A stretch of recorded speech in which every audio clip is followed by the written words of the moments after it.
এত সুন্দর সেন্ট বেরিয়েছে, খাবে তো তাড়াতাড়ি চলে এসো। আবার আমার চ্যানেল সাবস্ক্রাইবার করে এসো প্লিজ প্লিজ প্লিজ, সাবস্ক্রাইবার করে এসো। দেখো খালি এটা খেলে শরীরের পক্ষে যা ভালো। তোমরা যদি খেতে চাও প্লিজ প্লিজ সাবস্ক্রাইবার করে চলে এসো, আমি তোমাদের গাইড করে নেবো। তাড়াতাড়ি সাবস্ক্রাইবার করে দাও, আমি ফোন করে দেবো।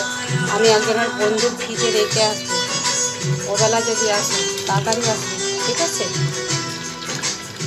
আমি একটা বন্ধুর ফ্রিজে রেখে দেবো, যদি খেতে চাও তো চলে এসো, আমি তোমাদের গাইড করে নেবো। আধা ঘন্টা ওপরে একটু হতেও পারে, বুঝতে পারছি না, হাইওয়ে আছে। আর এদিকে ডানকুনি সিমেন্ট ফ্যাক্টরি, ওখানে